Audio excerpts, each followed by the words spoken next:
Welcome to Until It's Done, a show where we teach you, request you, push you, and sometimes beat the shit out of you to achieve everything in your life.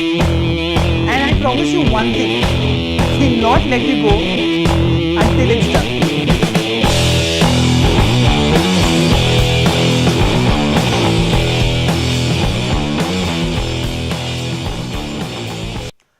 Welcome to Until It's Done.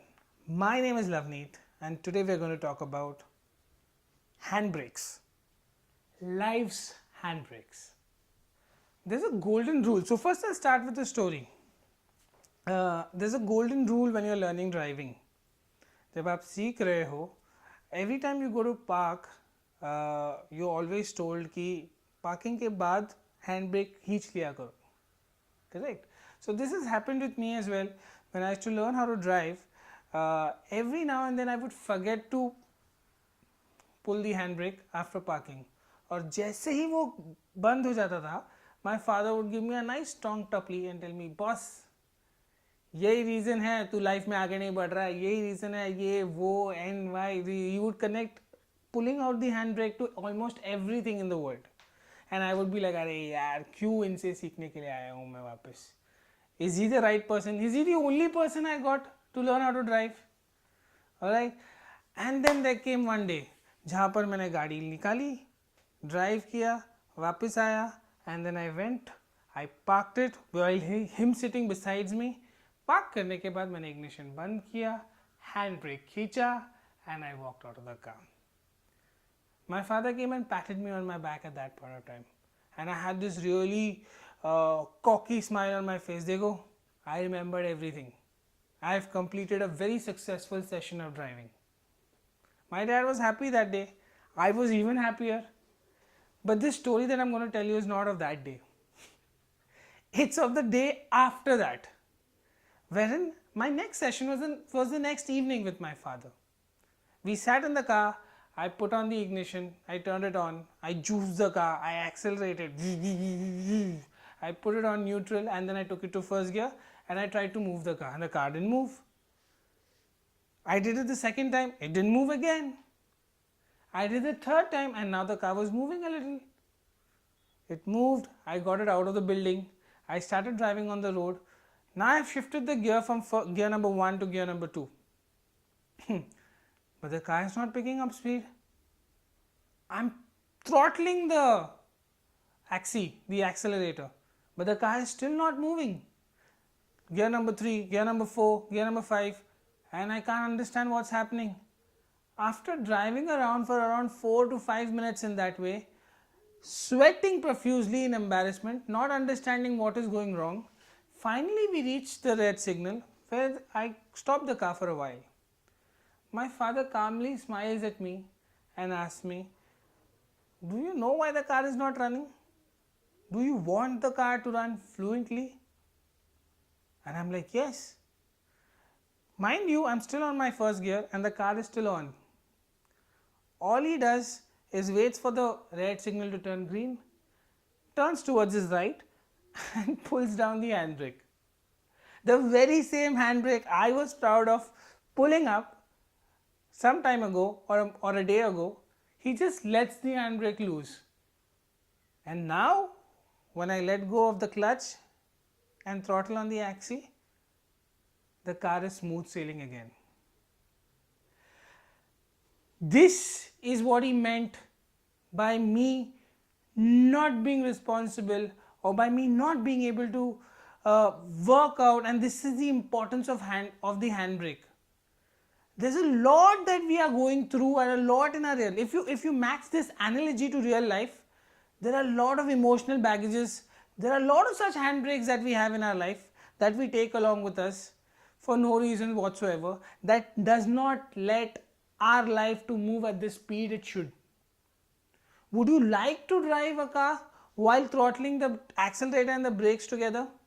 No, but we are living our life in the very same way.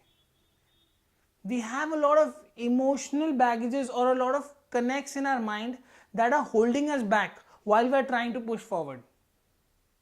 Let's make a note of such instances or such pointers that stop us from performing the way we need to or stop us from achieving our true potential. Let us call these things our life's handbrakes. Fear of failure. Okay, so there's a college which is having its fest, alright, and there's this student called as Ramesh. Now the auditioning phase of the college has been completed, everything is done. So Ramesh's friends or the other fellow students come and ask Ramesh, Ki, what have you participated in or what have you auditioned for in this college fest? Now Ramesh is like, has no answer for it. So the first thing that a set of friends ask him is, have you tried to audition for the college play or the movie that they're going to put up on YouTube? Are you auditioning for it? Ramesh is like, नहीं यार, मेरे को बहुत stage fright है. I am very camera conscious. I am not going to audition. Do I look like an actor to you? No. This is not my cup of cake. Okay. So are you trying out for any of the sports trials that are going on? Are you going to be any part of any sports team? Ramesh is like, अरे यार, मेरी size देखिए, उनकी size देखिए, ज़मीन आसमान का फर्क है. भाग गया, लग गया यार, लेने के देने पड़ जाएंगे, पैर टूट जाएगा, हमेशा के लिए फ्रैक्चर, हार्ट टूट जाएगा, no permanent damage, no. Okay, फिर शायद तूने टेक फेस्ट या साइंस एग्जीबिशन के लिए तो पार्टिसिपेट किया ही होगा. इतना दिमाग मेरे में होता तो मुझे कोई टेंशन नहीं होती. और सबसे बड़ी बात, वो लोकेशंस पे साइंस एग्जीबिशन और टेक फेस्ट में वो टीचर्स आके इतने सवाल पूछते हैं, मुझे बड़ा डर लगता है भाई. मैं क्लास में हाथ ऊपर नहीं करता तो मैं कहाँ साइंस एग्जीबिशन में अपना थोबड़ा इनको दिखाऊं, टीचर्स को दिखाऊं. नोप, मेरे को बड़ा डर लगता है. I am not going to participate in the exhibition. Now Ramesh को पूछा गया, then what did you do? He said, I played it safe. I have not participated in anything. Ramesh did not know this, that the college has a rule that says that every student of the college has to participate or audition for some or the other activity. And everybody has to be a part of the college fest. Now, people who hadn't auditioned or weren't selected for any particular activity were put in the Swachh College Abhiyan, which is basically these guys would be janitors, or in our Indian or Mumbai term, kachrawalas during the college fest. Kuch bhi gira uthao. This is a clear analogy or a clear example of what fear of failure will do for you. If you fear to go and achieve or to go and take or to go and obtain whatever you want, you will be handed over whatever other people will give you. That means अगर आप खुद जाके हासिल नहीं करोगे and you will stay back because of fear, be ready to accept जो भी दूसरों को आपको देना है, and that more often than not will be shit. To be very honest to you, there are a lot of people that I know that are very intelligent and very dynamic, however are not achieving anything because of the fear of failure. Example, go to any seminar or go to any conference, alright? I can bet on this, there are 20% of the people sitting in the audience who have more knowledge about that very topic than the speaker. But why aren't they on the stage? It's not because they did not get the opportunity. It's because of the fear of failure. Now what will happen is, this guy speaking up over here will still have something new to add on to it, right? But it will be these very 20% of the people who will sulk because they know they are better than the speaker. They will sulk sitting in the audience. They will spread negativity to people around them sitting over there, and they will disturb everybody else because they are feeling bad. They are rightly feeling bad. But what are they doing in that moment? They are spoiling the environment around one, and they themselves are not getting or gaining anything more or acquiring more knowledge while the speaker is speaking. This is what happens from the fear of failure. Another example, you will see a lot of people who are in their 35s, 40s, who really, from the bottom of their heart, do want to get married or do want to have a life partner or do want to live their life sharing it with somebody else, but they are so commitment phobic, or they are so scared that the marriage will fail, or they have seen some marriage somewhere, or they have seen their parents whose marriage has failed, or some sister or siblings marriage failed, that they are so scared of a failed marriage that they do not even try it. They yearn for the partner of their life. They yearn to share their life with somebody else. But the fear that this is not going to work out, it does not work out, I've seen it happen with somebody else, or it's happened with me once, does not allow them to go ahead and lead the life that they want. They do not find love. It's not like they do not find love, they do not give it a chance. And when they give it a chance as well, if there's a first sign of trouble, you will see these guys fleeing off and then abusing everybody else for the rest of their life. Fear of failure is one of the biggest handbrakes that I've seen in life. You need to introspect and address it immediately. Impatience. We live in the digital world, and in today's world, everything from calling a cab to getting pizza, from ordering groceries home to even finding love is as simple and as easy as a swipe of your fingertip on your mobile phone. Now, this habitual convenience has begun to alienate certain important traits in life, which is basically patience, persistence, perseverance, are getting alienated because of it. Okay, because of which people want to become millionaires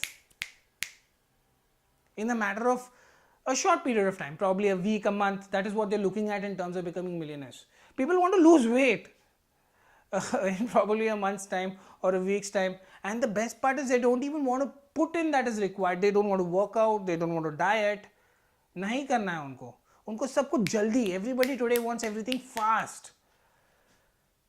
These are the very same people, okay, who will want more number of birthday gifts, they will want more number of birthday parties, but they don't want more number of birthdays. Actually, ऐसे एक आदमी को आप जाके उसके birthday party में when he's very very happy, he's gotten a lot of gifts, पूछ लीजिए कि भाई ये कितवा है. You may actually spoil the day for him. Alright, we really need to understand that anything worthwhile achieving in the world today, anything takes its time. It takes you to input things into it for a longer period of time. For example, a mango tree will take minimum, I'm talking about a small chotu sa tree, it will take minimum 5 to 8 years to bear any kind of fruits. What grows fast is weed, grass. These are the things that grow fast. Do they have a value as much as a mango tree? No. That is why impatience, at least in today's digital world, impatience is another life's handbrake that we need to address. Lack of focus. Technology has brought the world down to your 6-inch screen, your 6-inch mobile screen. Anything or any problem that you have can be solved by do-it-yourself kits or probably video logs or even blogs that are available online. People Google almost everything. Alright, people Google things like what are the reasons and cures for their headaches or their intestine pains or their leg pains. People Google how to Google or YouTube how to make a particular, how to cook a particular recipe or a dish. They even Google, or you can even find a solution, or you can find how to make a bomb or a missile online. So everything is online today. Diversification is a new epidemic that is resulting in lack of focus. It's a reason for it. Jack of, okay, this is what is available by technology, but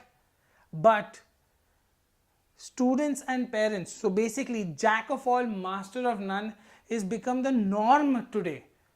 We have schools and parents and teachers promoting this particular virtue, jack of all, master of none, which actually means no focus. How? Pick up a curriculum of any school. We expect our kids to top everything: arts, creativity, dance, sports, languages, mathematics, science, history, geography, economics, and it just goes on and on. We are raising a generation of kids that will lack focus. Would you want your heart surgeon to do your brain surgery? No, right? How does a person who lacks focus looks?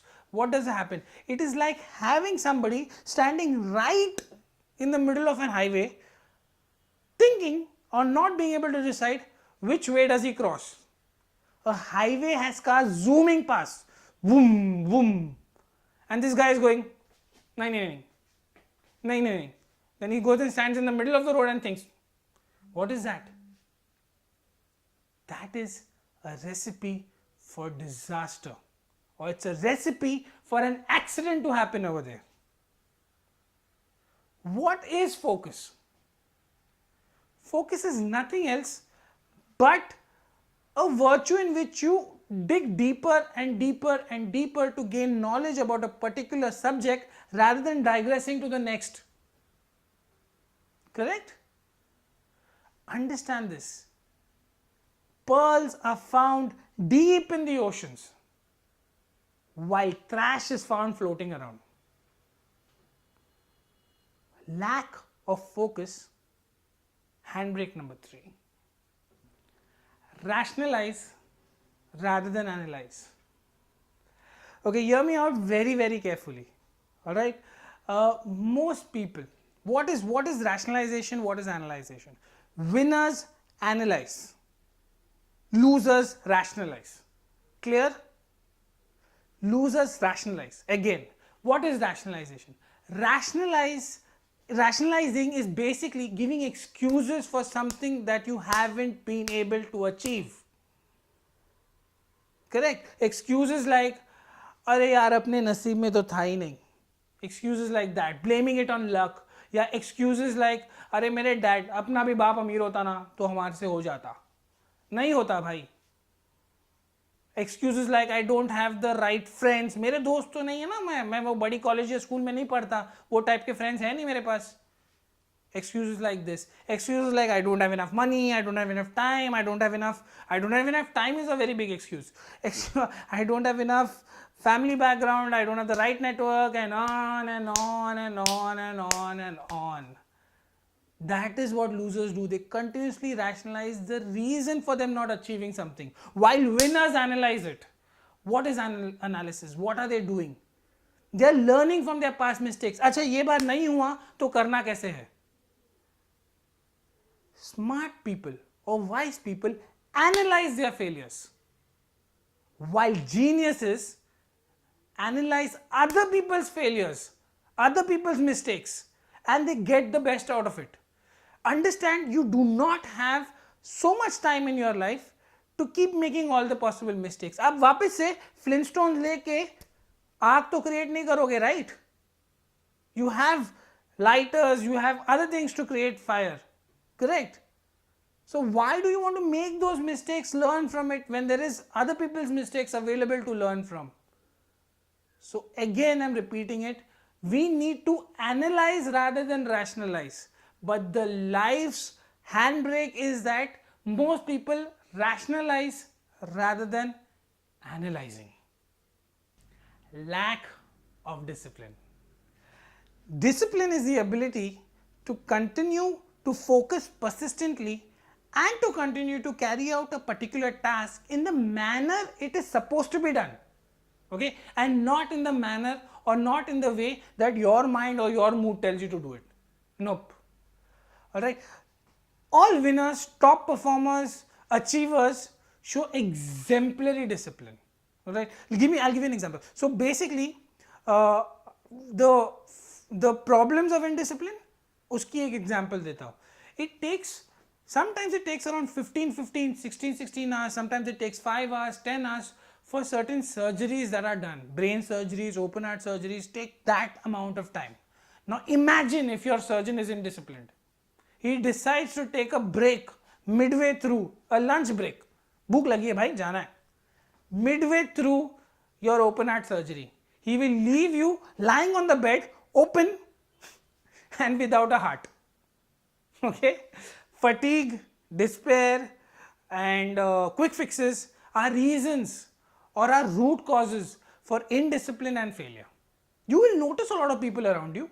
You will notice a lot of people around you who are continuously frustrated. They are plagued with mishaps.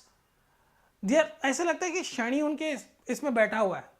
Why? Because they try everything but they do not commit themselves to anything. इन लोगों के पास वो discipline नहीं होता. They do not have the discipline to continue to provide the time, effort that is required in completion of that particular project. मैं मानता हूं that discipline is very painful, but so is failure. You have to choose. You have to choose इन दोनों pens में से, discipline का pen या failure का pen, इन दोनों पेन्स में से आपको कौन सा एंड्योर करना है.